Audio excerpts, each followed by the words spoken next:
कि पाकिस्तान में चुनाव हमारे नाम पे नहीं होता है, लेकिन हमारे यहाँ चुनाव पाकिस्तान के नाम पे होता है। कि बौनी समझ के लोग लंबा इतिहास नहीं लिख सकते। क्या मांग रहे थे? चांद नहीं मांग रहे थे, नौकरी मांग रहे थे। बेवफा बावफा नहीं होता, वरना इतना बुरा नहीं होता। हमने तो सोचा था, बाद लुटने के ये पता चला कि रहजन रहनुमा नहीं होता। इसलिए मैं शुरुआत करूंगा कि बेवफा बावफा नहीं होता, बेवफा बावफा नहीं होता, वरना इतना बुरा नहीं होता। हमने तो सोचा था, बाद लुटने के ये पता चला कि रहजन रहनुमा नहीं होता। खैर, बहरहाल सर, मैं कुछ छोटी छोटी चीजें इस संदर्भ में रखना चाहूंगा। हम विपक्ष में हैं, लेकिन देश की दशा और दिशा से चिंतित अगर हम हैं तो अभिभाषण की पंक्तियों में भी वो चिंता की लकीरें दिखनी चाहिए थी। जब वो चिंता की लकीरें नहीं दिखती हैं तो एहसास होता है। कभी कभी मैं सोचता हूं माननीय सभापति महोदय कि महामहिम सोते जागते अपने सलाहकारों से बात करते, टेलीविजन देखते, सोशल मीडिया देखते, संवाद करते, क्या उनको नहीं लगता होगा कि देश के विजुअल्स बहुत अच्छे नहीं है? छात्रों पे आंसू गैस के गोले क्या मांग रहे थे? चांद नहीं मांग रहे थे, नौकरी मांग रहे थे। और वो 2 करोड़ वाला भी नहीं मांग रहे थे, कह रहे थे बाकी वाला बचा हुआ दे दो। आपने लाठियां बरसाई। तो मैं ये सोचता हूं कि महामहिम के अभिभाषण में अगर इस तरह की चिंता ना हो तो सर भाषण ना कागज का पुलिंदा लगता है, और अच्छा नहीं लगता है उसे कागज का पुलिंदा कहना। दूसरी चीज माननीय सभापति महोदय, कोरोना को लेकर के भी जो चिंता आनी चाहिए थी वो नहीं आई।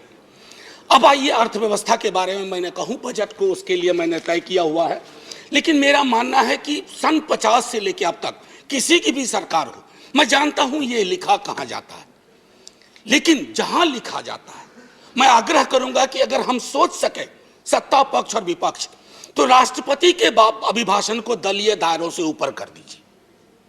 राष्ट्रपति का अभिभाषण, कल को आपकी सरकार ना हो, ये मैं अपील बाकी लोगों से भी करूंगा जो सरकार में आएंगे कल को, कल नहीं आएंगे परसों आएंगे, कभी तो आएंगे।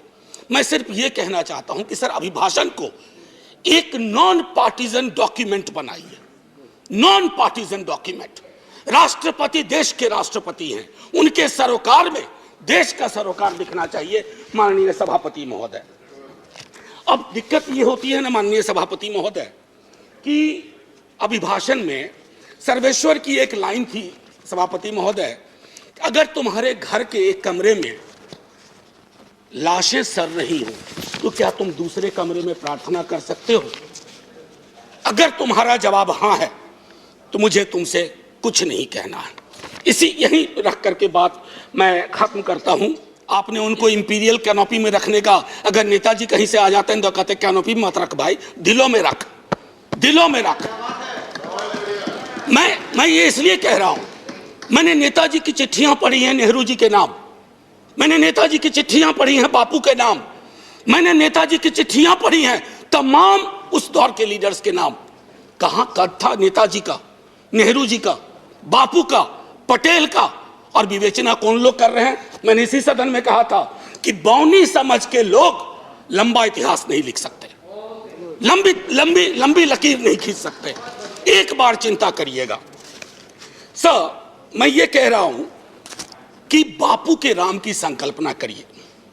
अच्छा, इससे पहले एक हल्के में एक बात कहूं माननीय सभापति महोदय, मैं कभी कभी सोचता हूं 1952 में पहला चुनाव लड़ा हमने सर। 52 में हम पार्टीशन से निकल के आए थे, पीड़ा थी बहुत, लाखों लोग मारे गए उधर और लाखों लोग मारे गए इधर। लेकिन सर 52 का चुनाव हुआ था समावेशी विकास पर, रोजगार पे। 70 साल बाद हम चुनाव लड़ रहे हैं किस चीज पे? देख लीजिए। मुझे तो कभी कभी ताज्जुब होता है कि पाकिस्तान में चुनाव हमारे नाम पे नहीं होता है, लेकिन हमारे यहां चुनाव पाकिस्तान के नाम पे होता है। अमन जी, अब मैं तो कह रहा हूं कि जिन्ना कहीं भी होंगे सोच रहे होंगे कि जो जीते जी मैंने नहीं पाया, भाजपा वालों ने मुझे मरने के बाद दे दिया।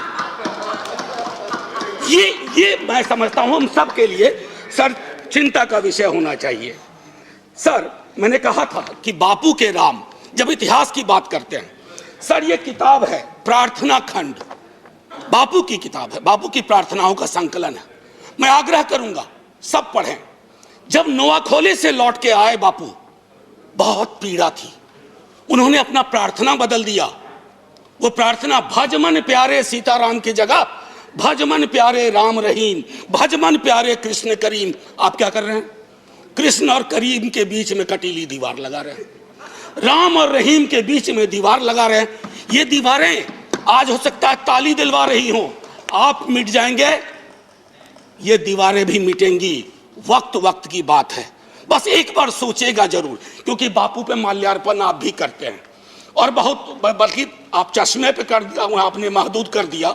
बापू का चश्मा लीजिए, बापू को चश्मे में मत रखिए, ये मेरा आग्रह होगा। एक चीज तो ये थी सर, माननीय सभापति महोदय, कोविड के संदर्भ में मैं बोलूंगा नहीं, मैंने पहले ही कहा, इश्तेहारबाजी हो रही है।